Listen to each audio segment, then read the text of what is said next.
Okay, so um, let's start.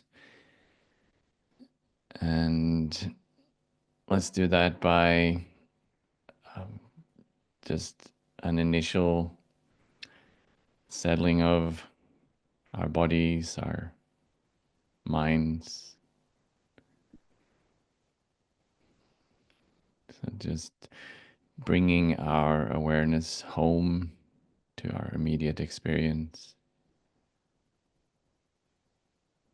So our attention is often dispersed throughout the day. There's so many things, both external and internal, that it's always hooking us and pulling us away, catching our attention, um, bringing our awareness here and there, and keeping us often in a state that is quite scattered. So see if you can just allow your attention, your awareness to, in a sense, drop down from the head, letting go of the thinking and planning, the constant scheming and fixing, and just drop into your actual immediate experience, the experience of being you,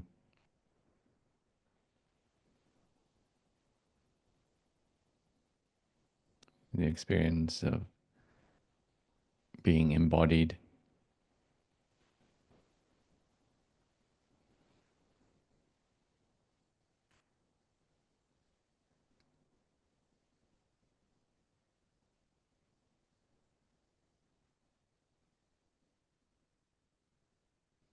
And just as we feel into the body, we might be experiencing feelings. We do experience feelings and emotions in the body. So whatever is lingering from the day, just pay attention to that, bringing a soft and kind and caring attention to whatever is arising in your experience right now.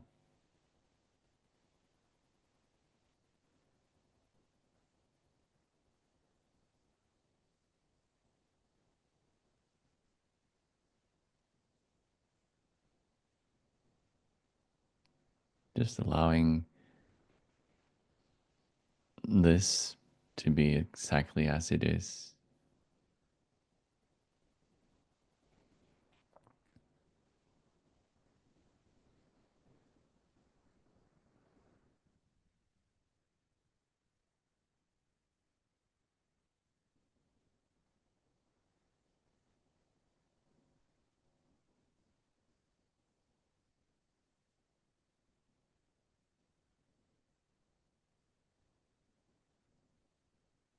So, in a sense, just releasing and relaxing, letting go of expectations, hopes, and fears,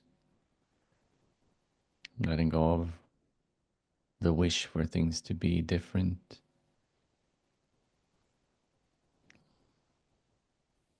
letting go of grasping to this and that and pushing away,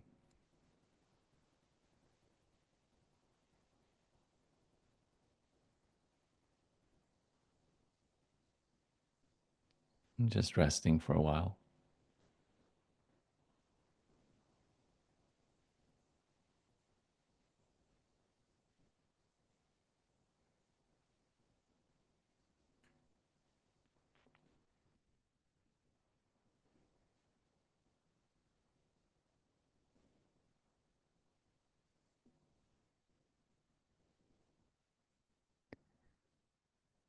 And then sitting here, allowing things to be as they are.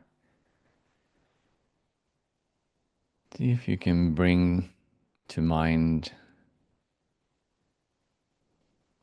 Just allow to gently arise in your mind the motivation, the intention, the reason that you decided to join this class today.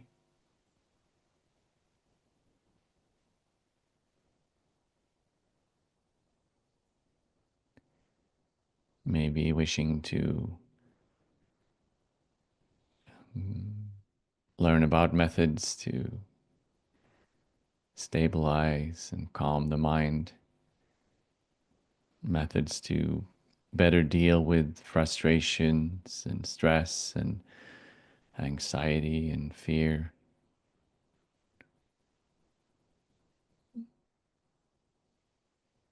Just methods to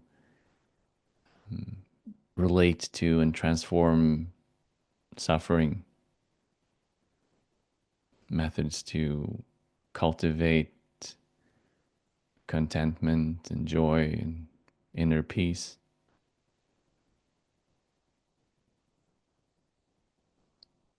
Recognizing that you have this valid wish to be happy, this valid wish to not suffer.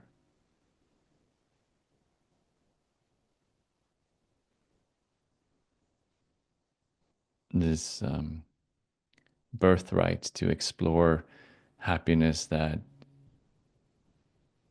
has no specific cause or reason, that just is your birthright, your natural state.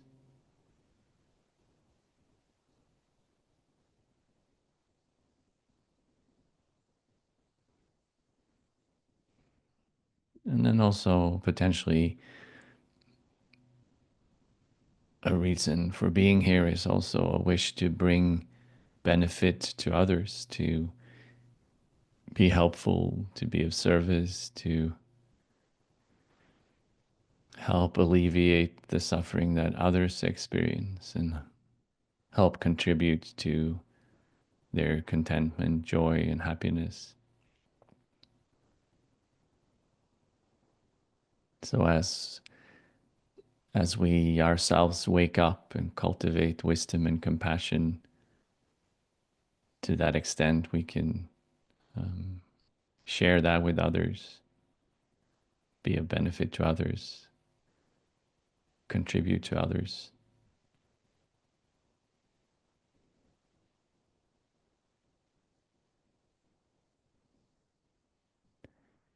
And all these things start with us cultivating a measure of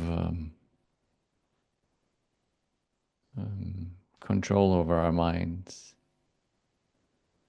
a measure of stability and pliancy of the mind.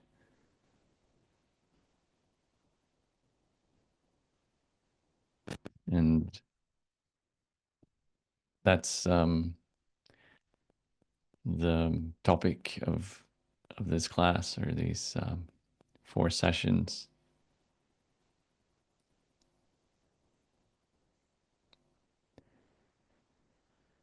Okay, so with that, we can end this little brief meditation and setting of motivation and intention, and dive into today's topics. All right, so yeah, last time I introduced the concept of shamatha, or mindfulness meditation.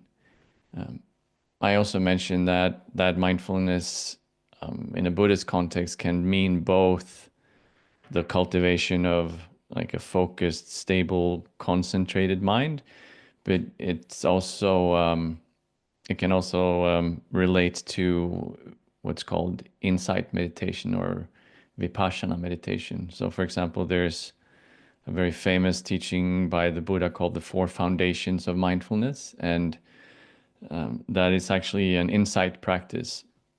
So in that case, using the four foundations of body, feelings, mind, and and what you might call mental phenomena or dharmas to cultivate insight into the impermanent and satisfactory and selfless nature of our minds and reality. So that's also mindfulness.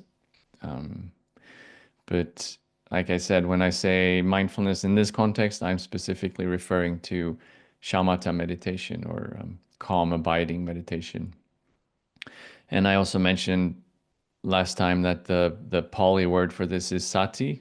In Sanskrit, that's smriti, which just simply means to remember. So one definition of mindfulness in this context could be the faculty of sustaining voluntary attention continuously upon an object.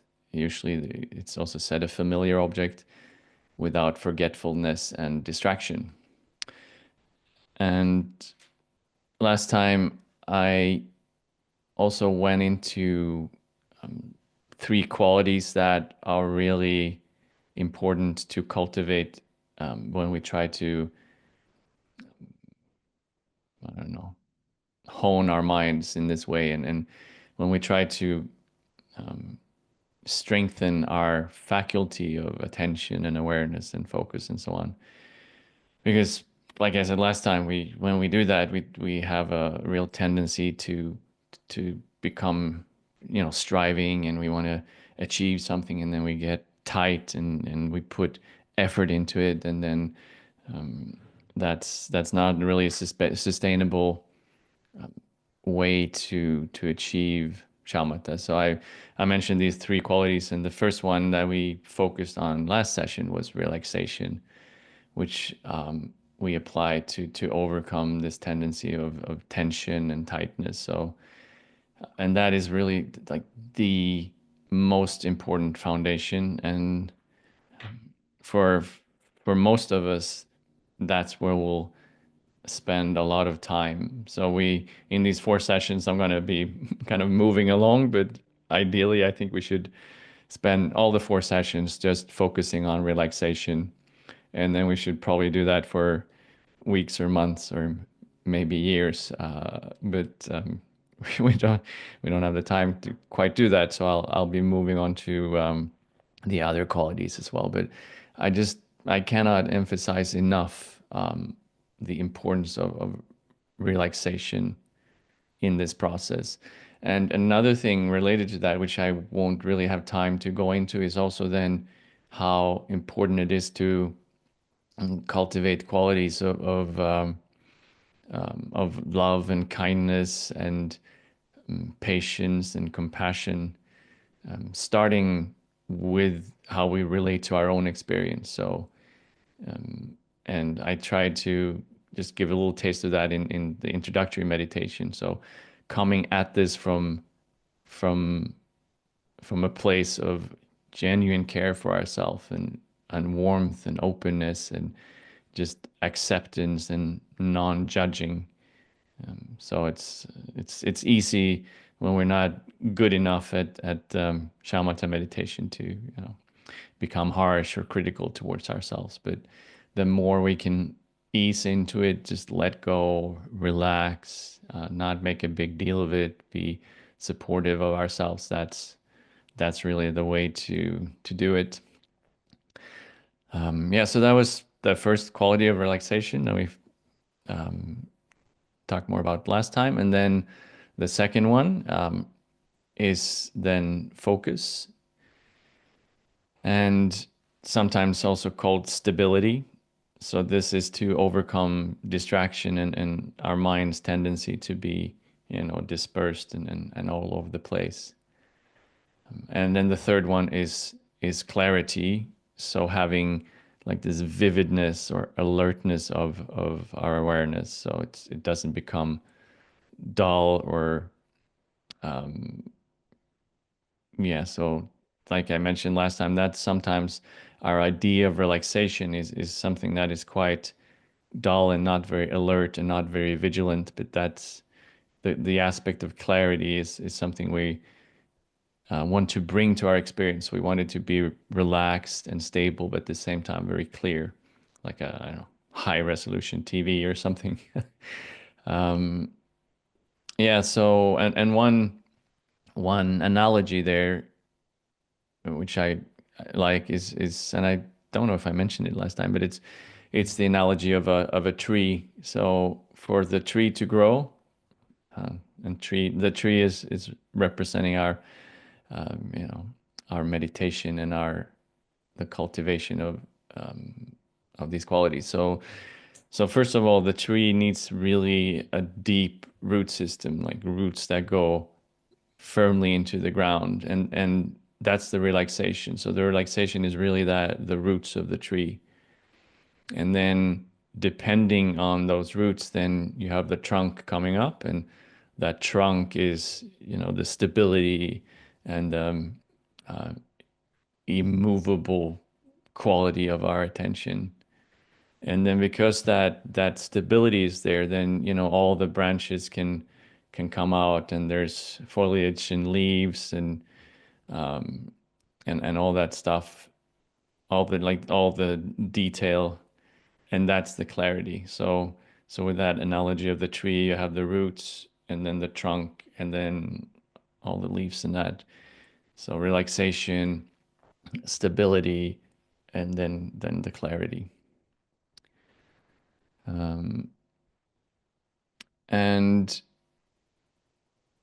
we all live in this quite, you know, our lives are quite fast paced. So we live in an environment with constant stimulus and constant information overload, and we get caught up in this obsessive compulsive thinking and worrying and planning and catastrophizing and all the stuff that the mind does. And we have minds that are very, very easily distracted, which is quite ineffective, it's quite stressful, and it's quite exhausting. So actually, if you look at it from a neurological perspective, stress is this uncontrolled mind wandering. Because if we're just present with what's going on with this situation right here, this person in front of us, or this task, or just this breath, whatever it is, if we're completely present, then there is no opportunity or reason for stress to arise. But as soon as we start thinking about, oh, why did I say that? And I should have done that. Um, and we think about the future. Oh, I got this coming up and that, and I should call them and this and that and the other. And then immediately, then stress arises because of that uncontrolled mind wandering. And even if we can just become aware of those thoughts, then they lose their power over us. So it's this autopilot, um, just the mind, the brain, just generating thoughts that tend to torment us and make us really stressed and anxious and fearful. So that's just the state of our minds, and this is what we're trying to remedy. So last time we did a mindfulness of breathing exercise, just paying attention to the rhythm of the breath, like full body breathing. And today I thought we're going to do two more mindfulness of breathing exercises. So I will be doing kind of both stability and clarity in this session. But the mindfulness of breathing is like universally emphasized within the Buddhist tradition, and especially as a remedy for those of us who have a tendency of compulsive thinking and are prone to those habits of the mind. So the fifth century Buddhist master Asanga said, if involuntary thoughts particularly dominate your behavior, then focus the mind in mindfulness of the exhalation and inhalation of the breath. So mindfulness of breathing was what he prescribed in the fifth century for people who are, you know, dominated by involuntary thoughts. And I guess the people back then did not live in the kind of crazy information packed, information overloaded, stimulus driven environments that we are in. So we are like definitely the target audience for mindfulness of breathing. And this is exactly the remedy for our afflictions. Again, I should say though, together with love and kindness and compassion and care for ourselves, because once again, we don't want to fall into the trap of having like bringing that striving mind also to the mindfulness of breathing practice. But it really is what many of us need to be doing, but we need to find like a gentle, soft, and relaxing way to go into it. And yeah, I had another quote here also. It's this is from the Buddha. I have to look up exactly from where, but the Buddha talks about mindfulness of breathing and how what a beautiful and soft and just enjoyable practice it can be. So he gives this metaphor. He says, just as in the last month of the hot season, when a mass of dust and dirt has swirled up, a great rain cloud out of season disperses it and quells it on the spot. So imagine, in India when it's super hot and super dry and just there's this dirt or clinging to you, and then suddenly this unexpected rain cloud appears and this beautiful warm rain just falls down and quells all this dust and cleans everything away. Just imagine how wonderful that is and cools you down. So the Buddha says, so too concentration by mindfulness of breathing, when developed and cultivated, is peaceful and sublime, an ambrosial dwelling, and it disperses and quells on the spot unwholesome states whenever they arise. So the Buddha really emphasized how beautiful this practice can be, and how if you really pay attention to the breath and all the sensations there, it can be fascinating and quite yeah, like he says, an ambrosial dwelling. So it can be not a striving, something you have to do, but something that if you really ease into it and allow yourself to let go into it, it can be a really beautiful practice.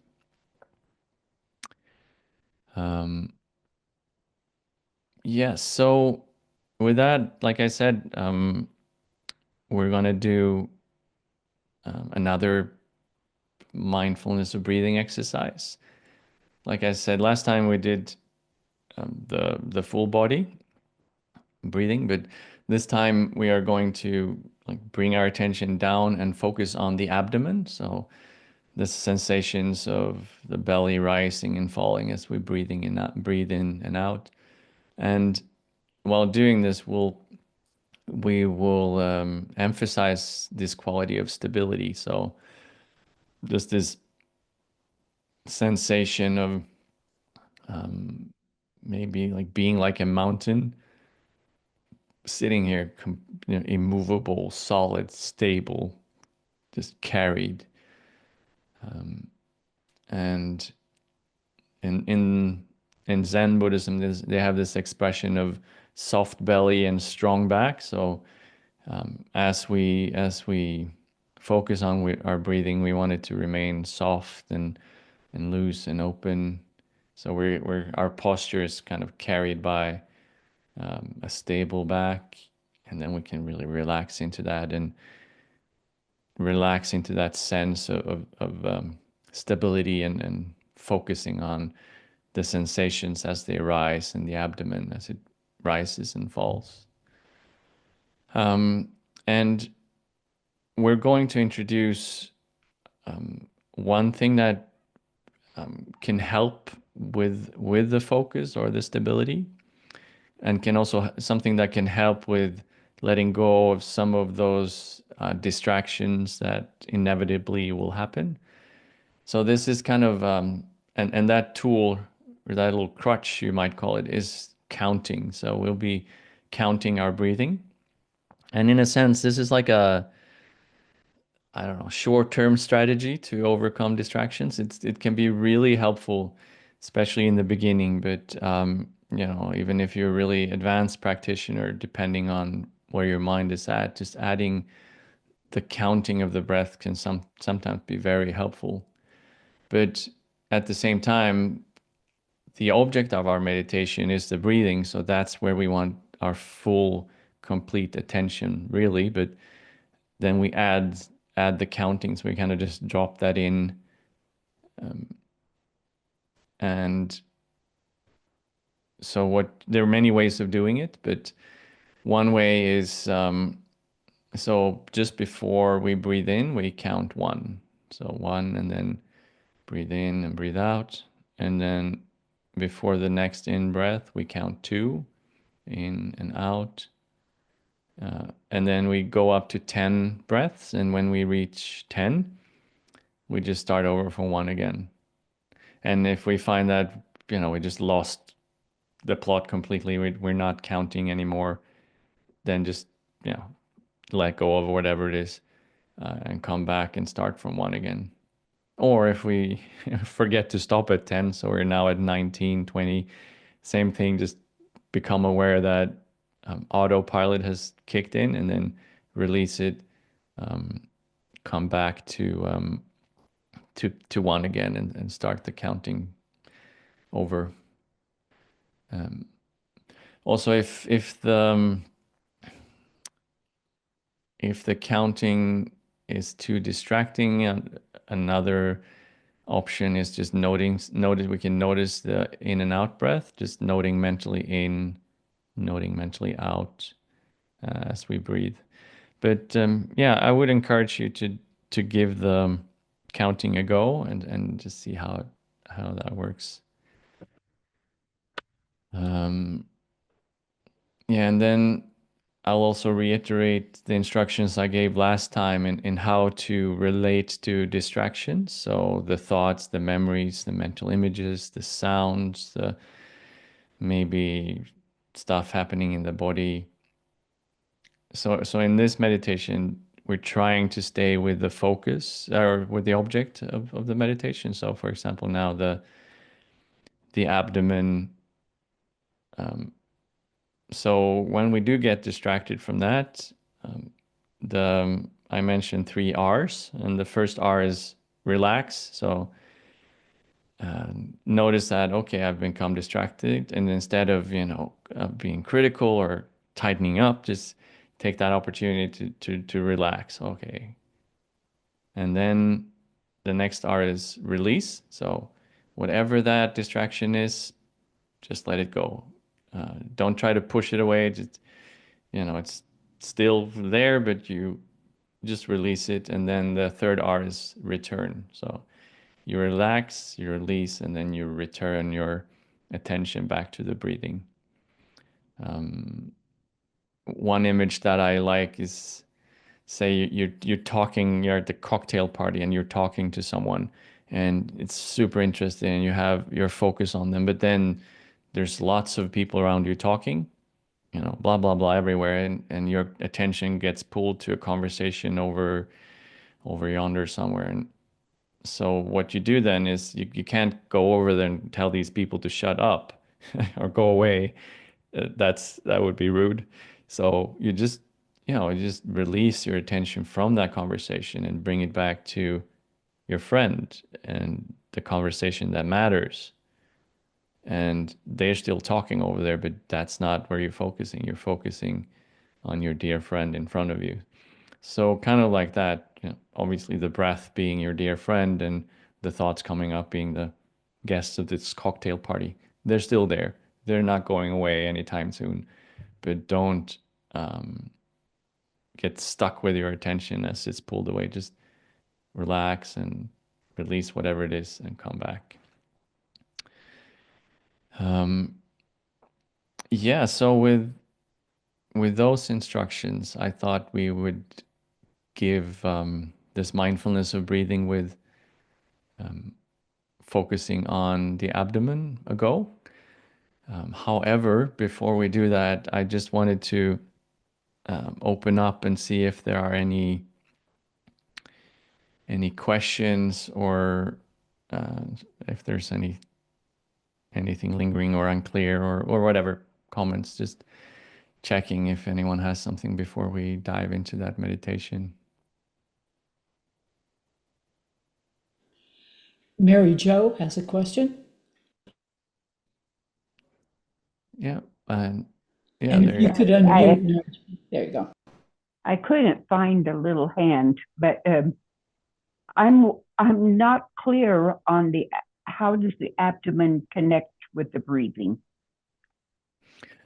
Oh, yeah. So that's a good question. So it's just as we're breathing, we can experience the sensations of the breath in different parts of the body.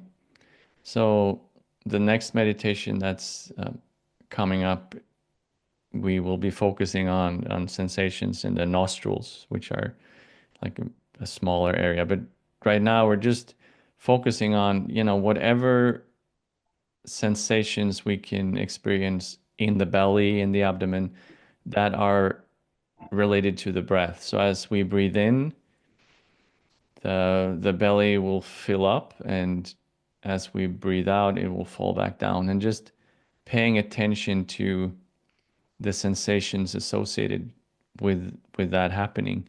And if if you can't actually feel the breath in your abdomen or in your belly, then you can focus on like the chest, or wherever you can actually feel the sensations of the breath. But the idea is to notice how the breathing feels in your belly, basically, if that makes sense. Yes, Um, yes, thank you. yep. All right. Um, and also we won't be doing that here, but this is something that can be interesting to experiment with when you do this, like mindfulness of breathing. See, like, what are the outer edges of your experience of the breath. For example, can you experience the breath in the back, like the back side of the body? Can you experience the breath? How far up can you experience it? All the way up in the shoulders? How far down can you experience the breath? Can you feel it all the way down, like in the pelvic area? Um, so that's that's not the what we're going to be doing now, but it's yeah, something to be explored. It can be quite interesting to just tune into the breath that way. Um, all right, so I don't see any more raised hands or people unmuting themselves, so I'll take that as my cue to go into the actual meditation. And this will be not quite 20 minutes or so. All right, so let's start by just finding a comfortable position, that can be seated, can be cross-legged on a cushion, it can be seated on a chair, it can be lying down in the shavasana or corpse position. It could even be um, standing up, which would be a bit more unusual, but completely fine. So the important thing is to have a back that's relatively straight, so the chest can be open and the breath can flow freely, while at the same time not being too tense. Again, just emphasizing relaxation, allowing the shoulders to drop. allowing the hands to rest where it feels comfortable, relaxing the muscles in the face.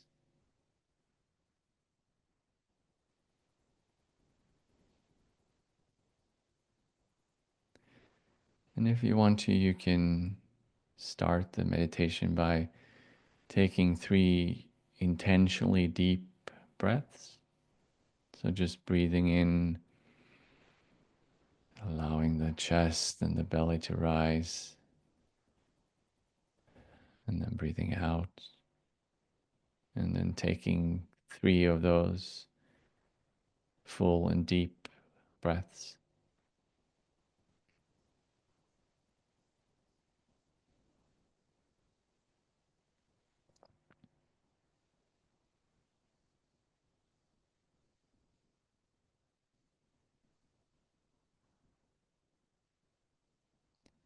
And then after doing that, just allowing the breath to return to its natural rhythm,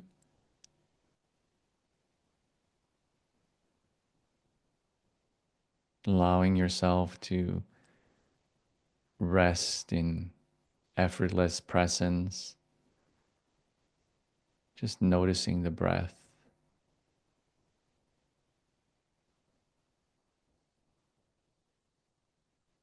being a neutral observer, not trying to control or change, just paying attention.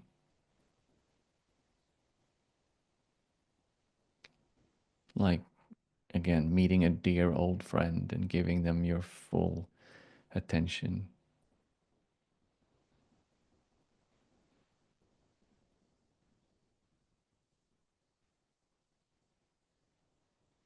Noticing the expansion and contraction of the belly,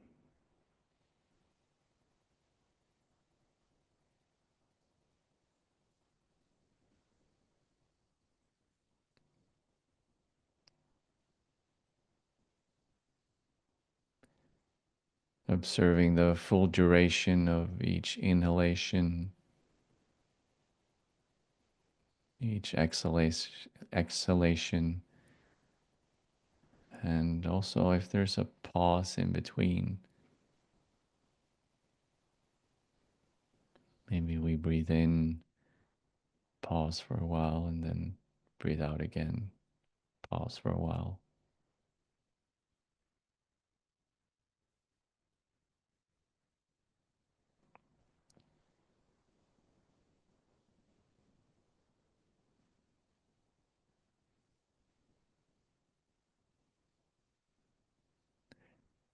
So trying to sustain attention without getting distracted by thoughts or sensations or sounds.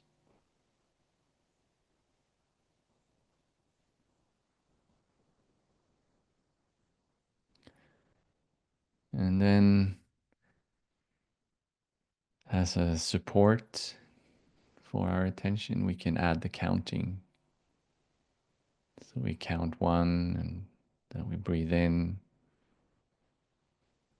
and out. And we count 2.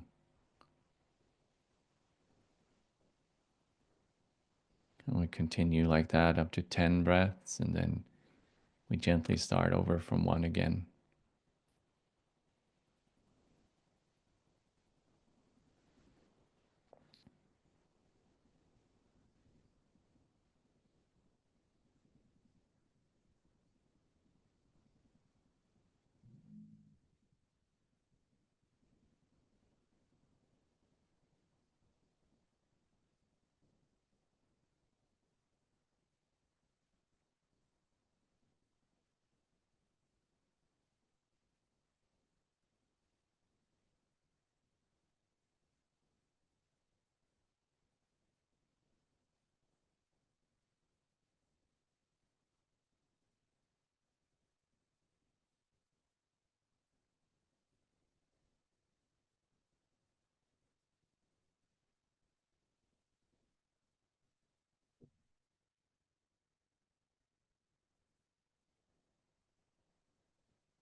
And if you notice that you've been pulled away by distractions, by thoughts,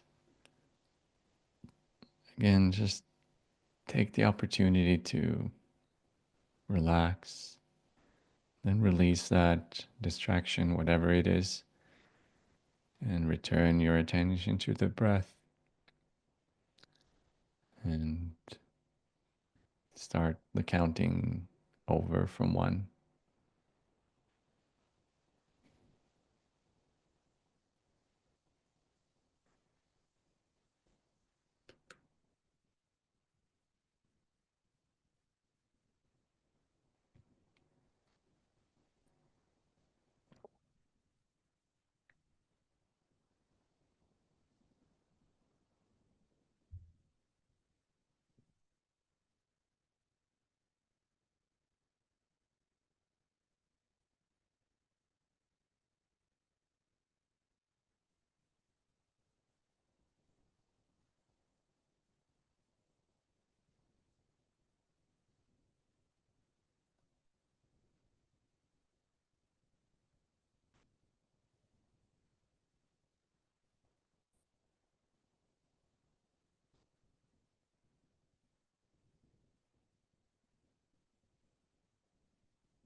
And we want our attention to be primarily on the tactile sensations of the breathing without any mental overlay, just paying close attention to how it actually feels to breathe. And then we just gently drop in the counting as a support.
And with each breath, we're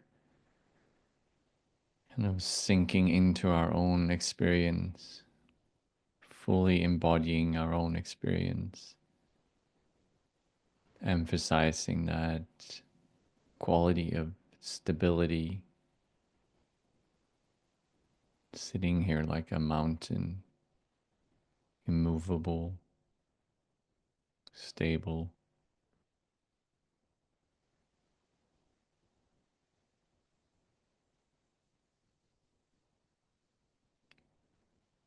And also noticing how relaxation helps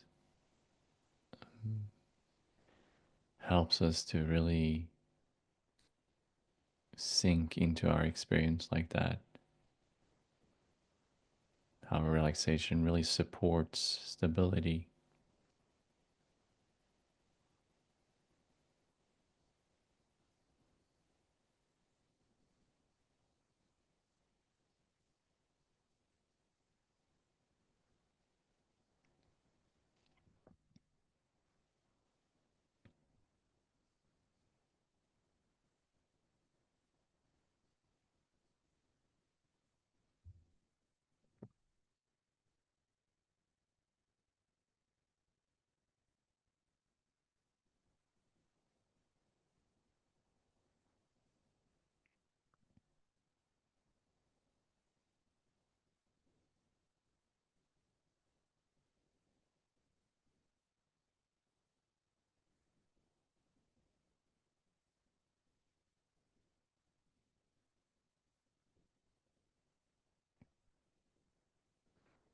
And just noticing where is your attention right now.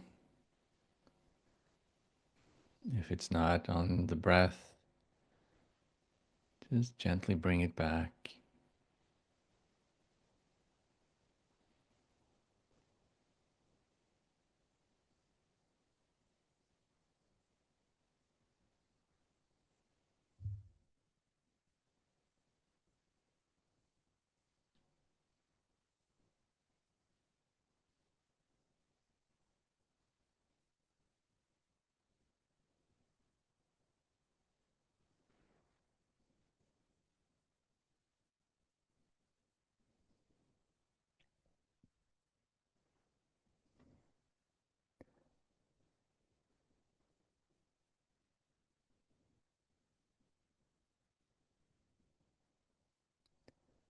And then finally, towards the end of this mindfulness of breathing meditation, just release all effort, release your focus,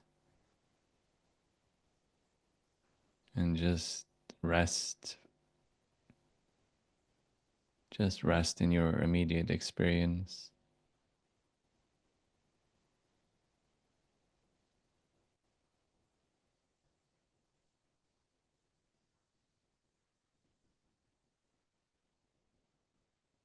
Just resting in the aftermath of this practice.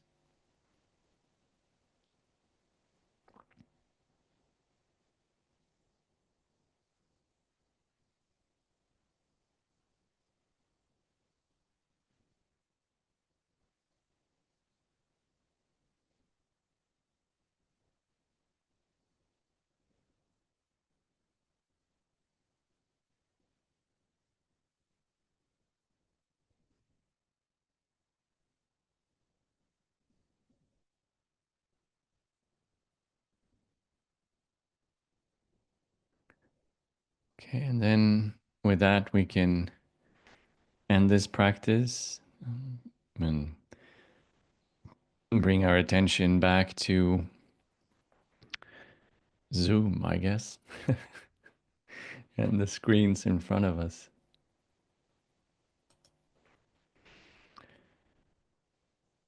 All right, so yeah, let me just maybe follow up and see if there are any um, comments related to the practice or any things that, or anything that needs to be clarified. Just pausing for a bit and see. Yeah. Susan, you're unmuted. I just wanted to say it's a very relaxing practice. I welcome it. Great. Thank you. Yeah, I'm happy. That is very good. It shouldn't be, yeah, again, it shouldn't be infused with that sense of striving or clamping down. It should really be soft and open and relaxing. That's yeah, that's good.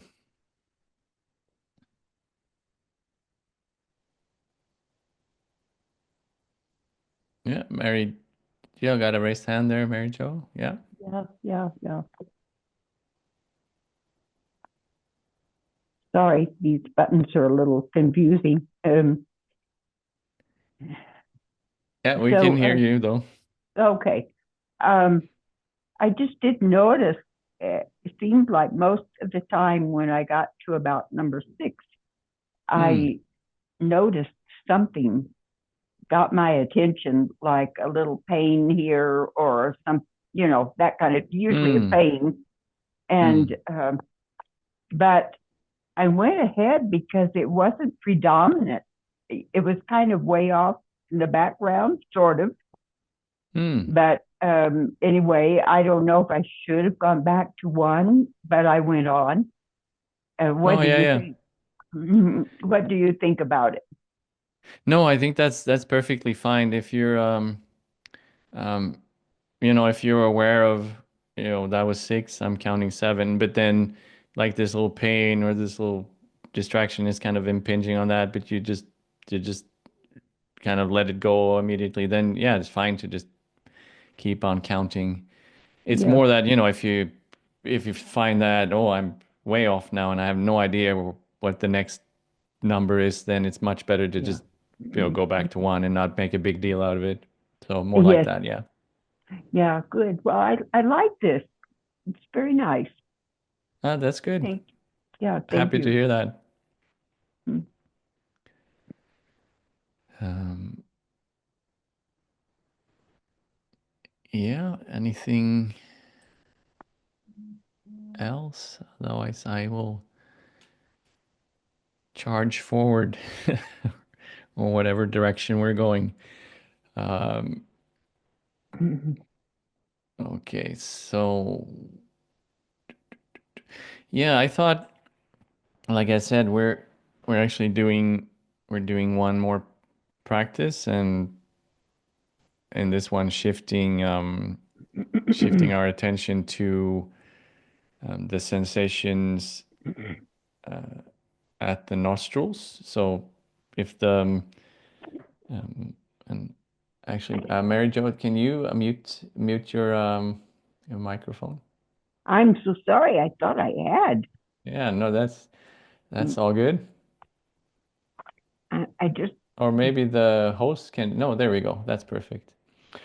All right. So yeah, so in the next practice, we'll move from kind of like like, I guess you could say a larger target area for attention to the sensations at the nostrils, which is a like a smaller target, which also means that it requires a bit more attention and clarity. So we'll be using that to emphasize again this aspect of clarity.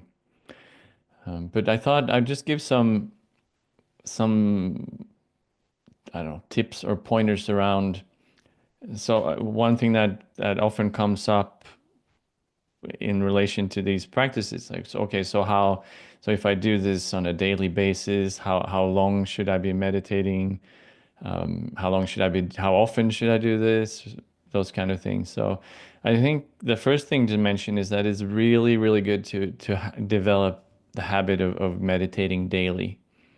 And sometimes in in this kind of things they have these challenges. So I would, if you could, I would definitely, see if you can accept the challenge of doing this for, let's say, 30 days every day, something like that. Because if we start to develop that kind of consistency, that's when we will start to see some of the benefits that come from these practices. And it's much more important in the beginning to emphasize quality over quantity. So it's better to sit for not too long. Otherwise, it just devolves into dullness and distraction. So it's much better to do 5 minutes where we feel that we maintain relaxed and stable and clear, rather than just sitting for 2 hours and we're just sitting there daydreaming. Um, and it can be good to use like a timer. There's apps on your phone like Insight Timer and so on. And it's also good to have a specific time every day where you do this. So maybe for many people it's in the morning. For some people it might be when you get back from work in the evening. But so if it is in the morning, say, then make it part of your morning routine. Make sure that you always set aside those 5 or 10 or 20 or whatever minutes, and you do it on a regular basis so that you cultivate this habit. It's like brushing your teeth. You don't have to think about it. That's just what you do in the morning. And you can also, if you want to increase the time, you can also split it into 2 sessions. So maybe you do 5 or 10 minutes, take a break, and do 5 or 10 more minutes to just, yeah, keep it fresh and alert. And then you can increase as you go along. And also, I mentioned last time that lying down is perfectly good for this, and especially if you feel uncomfortable sitting up for the whole duration, then it's perfectly fine to just lie down and you can have a cushion under the head or knees, and just the most important thing is to be comfortable and be able to fully relax and have an open chest so the breath can flow naturally, which you can do sitting up or lying down. And then just some final things on some final tips. One thing that's really good is to drop expectations. So don't get disheartened if, for example, there's one day there's suddenly just more distractions coming up and there's thoughts all over the place and you feel like, oh, this isn't working, I'm doing it wrong, blah blah blah. No, or this should be better than last week. It isn't. But we we have this tendency to judge good or bad meditations, but really it's more that whatever happens, we respond to that, because that is the practice. And sometimes more stuff will come up. Sometimes we'll have, periods where we feel really stable and tranquil and, everything is going well, so to speak. But whatever it is, that's what we're working with. Um, so it's much more important to be persistent. So, and the meditations that feel really challenging, it might actually be the ones that bring the most benefit. And and also try to approach it with a joyful attitude. Like, this is a beautiful thing for me to be doing for myself. This is also something that will benefit my relationships and will benefit the people I care about and others. So bringing joy and appreciation to it rather than, again, striving and harshness and all that nonsense. And again, remember to always relax and ease into it. Be kind to yourself and be soft. So that would be just some tips on how to develop this into a daily, consistent, regular practice. And then I can talk for hours about what the benefits of that would be. I could show you tons of studies and science and all sorts of things. But I think it's good enough to just make that commitment to give it a go and then see what are the effects that come out of this practice. And if it's not beneficial, then there's many other practices we could be doing, but we won't know that until we at least given it a bit of a go. All right, so moving on then finally to our second practice. Oh yeah, I should say also that these first two sessions is obviously mindfulness of breathing. So after this session, we'll have done 3 different kinds of mindfulness of breathing. Then for the third session next week, we'll move on to mindfulness of the mind, I guess you can call it. So the object of our attention in that will actually be the very things that we are now treating as distractions. So we'll actually be paying attention to all the mental factors and thoughts and stuff that's going on in the mind. And then for the fourth session, the object will be awareness itself. So sometimes that practice is also called things like resting in stillness. It's called shamatha without a sign. But so then the very object of our attention becomes awareness itself. So that, just mentioning that to kind of give an idea of what we'll be up to. All right, and then returning to the practice we're going to do right now. So, like I said, this will be now we're emphasizing that aspect of clarity, and there's something really interesting happening. Almost you can call it like a biofeedback loop, maybe. So when we do this meditation and as our mind calms, we might find that our respiration becomes more and more subtle. And this results in fainter sensations of the breathing. So So we sit there, breathing is more fine and more subtle, and then the sensations become fainter and fainter. So the further we progress in this practice, the subtler the breath will become, usually. And at times it may become so subtle that you can hardly detect it at all. And this challenges us to really enhance the vividness of attention. So in other words, we have to pay closer and closer attention to those sensations in order to stay mentally engaged with the breathing, in order to do the practice. So there's this kind of biofeedback process at work. If our minds become too distracted and we get caught up in involuntary thinking, then immediately that will bring, some more agitation, and then our breathing becomes coarser, which results in stronger sensations, which is now easier then to detect. So it's like self-regulating in a way. So then, yeah, there are these more prominent sensations that we can more easily pay attention to. And then as our mind calms down again, the breathing and the sensations that go with the breathing becomes finer. And this once again challenges us to heighten the degree of vividness. So, so this mindfulness of breathing um, has that unique biofeedback advantage, you might call it. So something maybe to pay attention to in this practice, and coming practices when you do this on your own. And then before we do this meditation, I'll give you another set of 3 R's.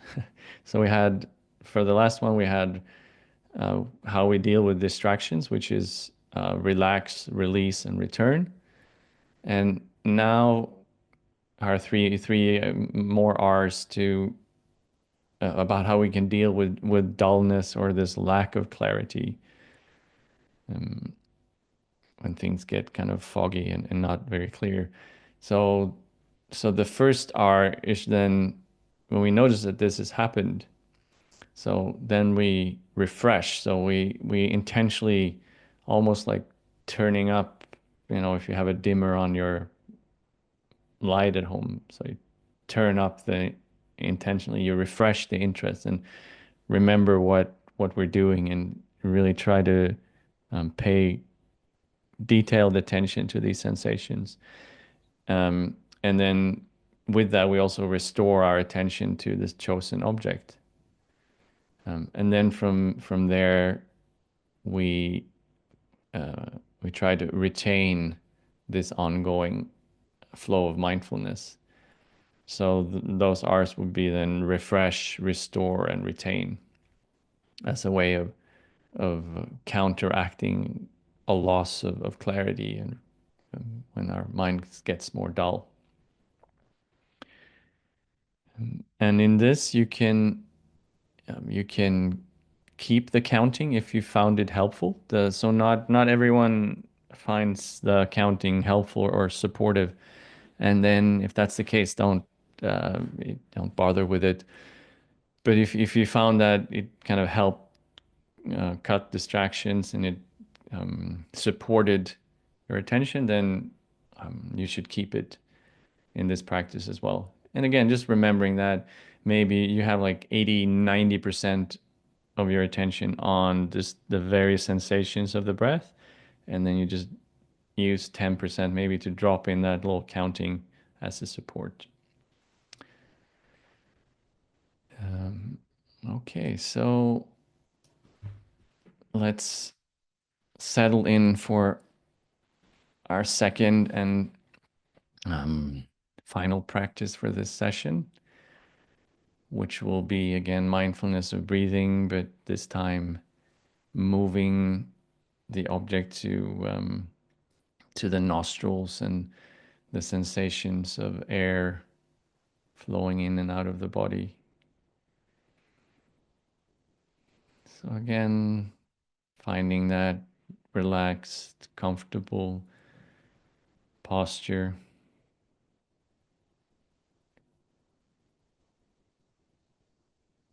and recognizing how amazing it is to even be able to sit here and engage in meditation, to have the necessary mental and physical prerequisites to do that, and to have the inclination to do that, and to have the time to do that, and to be in a space where it's safe to do that. It's quite incredible. So many things coming together, allowing us to turn our attention towards the sensations of the breath.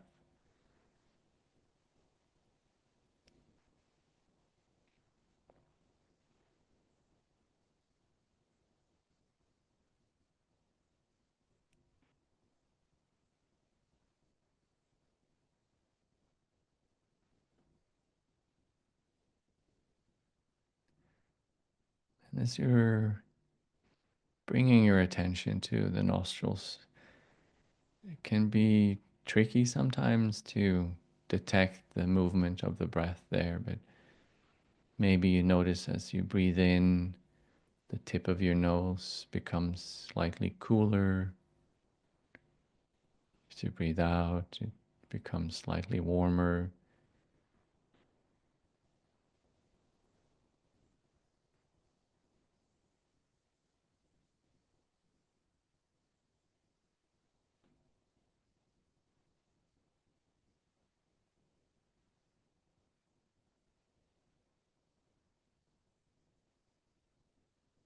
Really paying close attention to the sensations that are present there, allowing the breath to just flow freely and naturally.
So we're trying to rest in this soft and ongoing flow of mindfulness, just gently noticing these subtle sensations of the breath.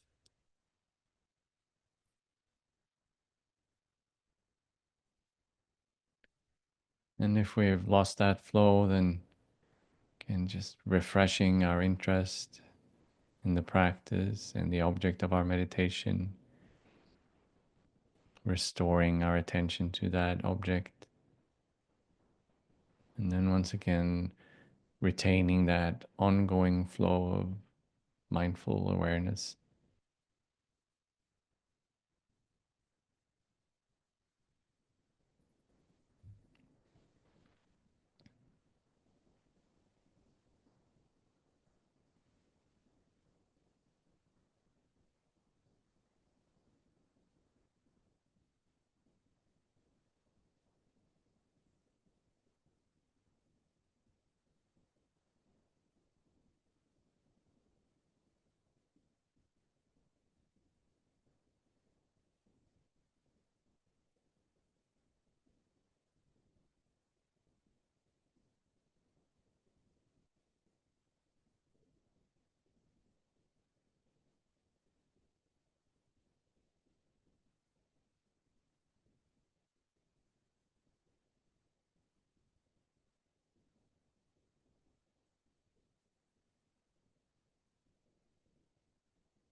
And as you're allowing your breathing to just flow naturally without any sense of control,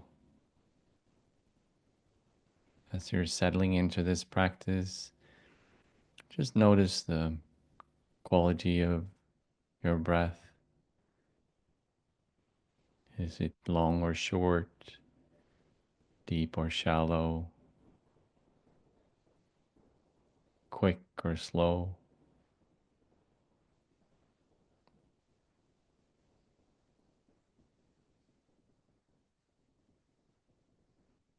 Just notice what your breath is like right now.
And then towards the end of this meditation, I will just encourage you to release the focus on the breath, specifically that area um, with the nostrils, and just making your awareness much more broad and open. And then realizing the fact that as we're sitting here breathing, everything else that is alive on this planet is breathing together with us.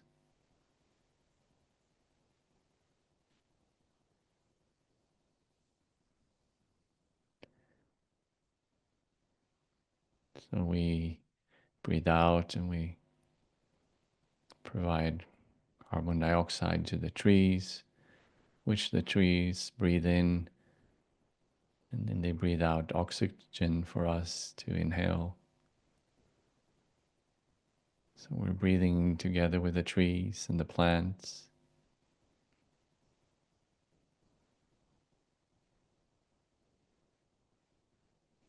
And your friends and dear ones.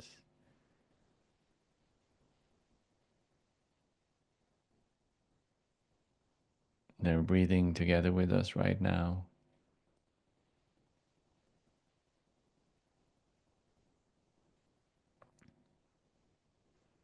It's also said that if we breathe in 7 times, we will have breathed the same air as the Buddha or Jesus or any of the Buddhas or Bodhisattvas or saints. So we will have shared the same air.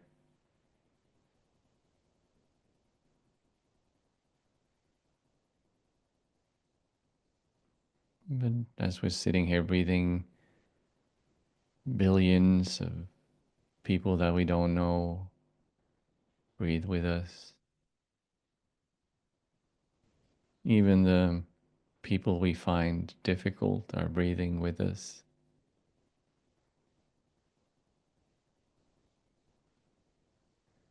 And there is this flow of matter and energy that connect us all.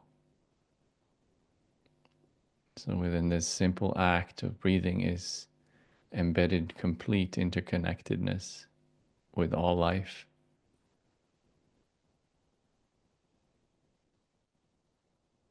We breathe because they breathe. And there is no clear delineation with our breath and the breath of others.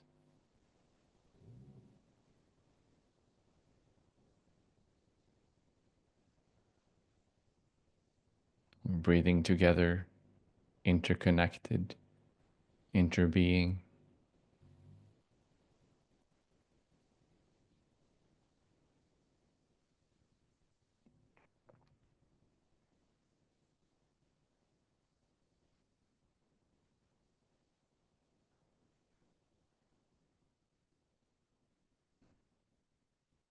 Okay, and then with that, we can end this mindfulness of breathing exercise. And once again, return our attention back to each other.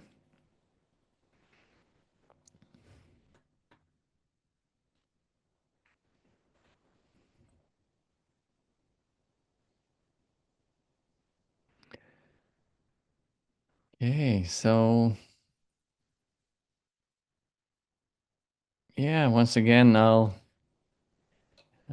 open up and see if there are any questions or comments. Just unmute yourself and um, fire away.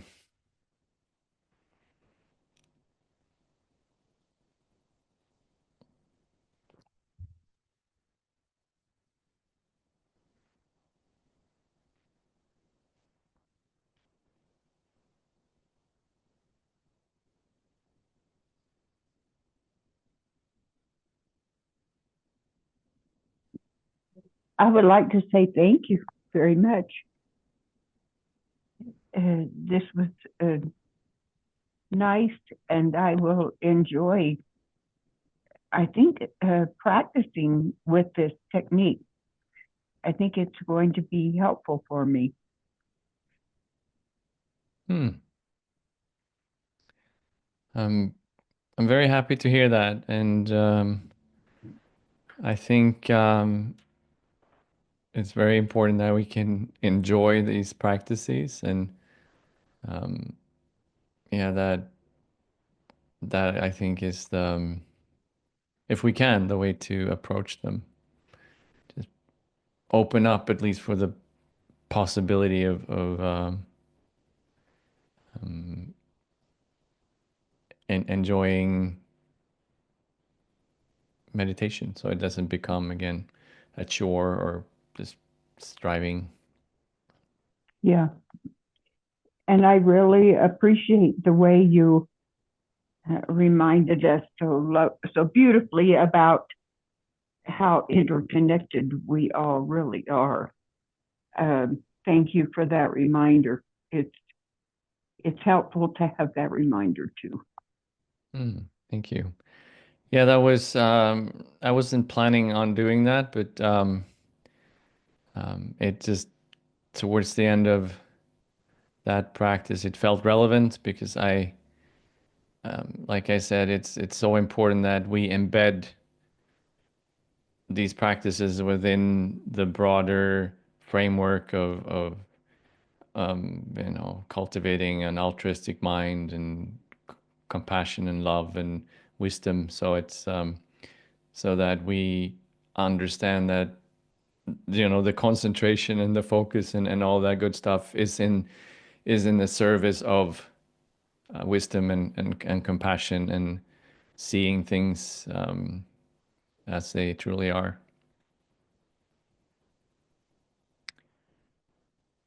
Okay, yeah. We have Susan with a raised hand. Yes, everything that Mary Jo just said, all of it, exactly what I feel. And I appreciate the reminder that the simplest meditation can be the most powerful, because when I do analytical and I get lost in my head sometimes, it turns out not to be very productive or relaxing. But this was so wonderful. Thank you so much. It was really a great meeting today. I appreciate it. Well, thank you so much. And yeah, I mean the shamatha meditation is the purpose of it is to enhance our vipassana or our analytical meditation. So it's in a sense it's not an end in itself. It is what we need to cultivate to be able to do the the work of insight. But we need that step. Otherwise, it's very difficult to. Otherwise, we just get caught up in conceptualization, and our analytical meditation doesn't become very transformative or powerful. So, yeah, thank you.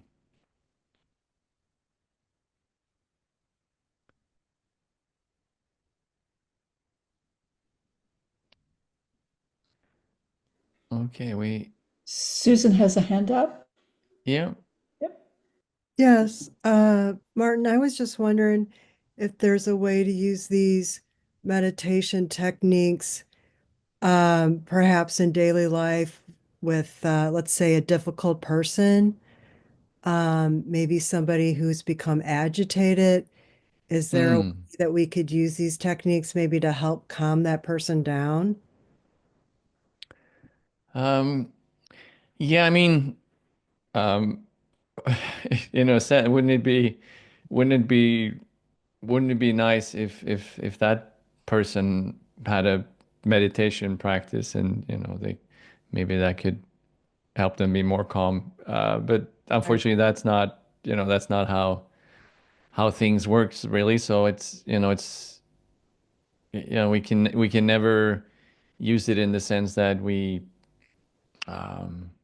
I mean, it's difficult to encourage others, especially if they're agitated, to use any of this stuff. But what we can always do, of course, is that if we encounter a person that is very challenging to us, that are agitated and that are, pushing all our buttons, then just being able to return to our own experience can be really, really powerful and useful. Sometimes that might require us actually taking a step back, like a little time out, and then we can go and take care of ourselves first before we re-engage. Sometimes, especially if we have that daily ongoing practice, then sometimes we actually find that we have access to like there's stillness that is always underneath. There's a agitated mind and we're getting frustrated and we want to help and blah blah. But if we can really drop into our experience, we can notice that underneath that is it's like this stillness and balance and peace that it's like the depth of the ocean. Maybe at the surface there are all these waves, but as you drop down it's completely still and undisturbed. So I think that with time, the main benefit of these practices is getting more access to that, in the daily hustle and bustle of things. When the walls are really closing in, if we can really drop into that, then that's extremely powerful. But yeah, it does take some practice, I guess. Thank you. Yeah. Yeah. Okay, one more minute, one more question, maybe, if your hand is up again, Susan. Just a comment, and I'll keep it short. The power of breath is just astonishing to me, and it's such a good reminder again what we did today. I teach English and ESL in a local college here, and one time in my class, a student tried to commit suicide. He had very bad PTSD from military, being in the field, and he talked about it openly in the class, which was relieving to him, apparently. But anyway, he was on drugs from the VA military, and one day they switched his meds, and he tried to jump from the third floor. A student rushed in to tell me, and I rushed out and somehow was able to talk him back and take him to the emergency counseling. First thing they did was have him do deep breathing, just deep breathing to clear his mind. And it was just amazing, the power of that breath, of that kind of breathing.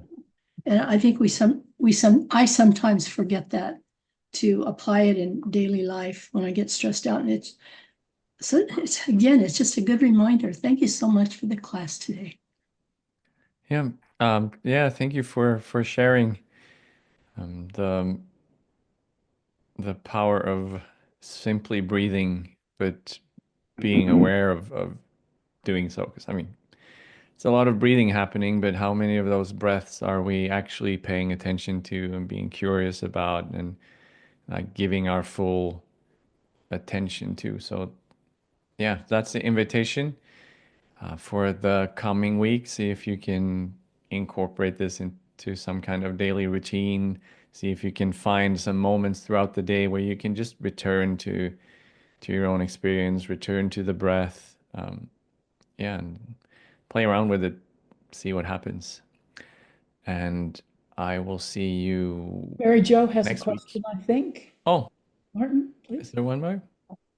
Yes, I know that it's a time, but I just wanted to say back to this, the way you brought us all together with all other beings. I got this little sticker in Taos at the Hanuman temple, and it says all one. And I don't know what that means to them, but it's like this is what it means to me: is your out breath is my in breath. And we're all so intimately connected. So anyway, thank you for letting me say that. Beautiful. Thank you for sharing. And that's an excellent place to end this session. Thank you so much. And I will see you next time. Thank you, everyone. Thank you, Martin. Take care.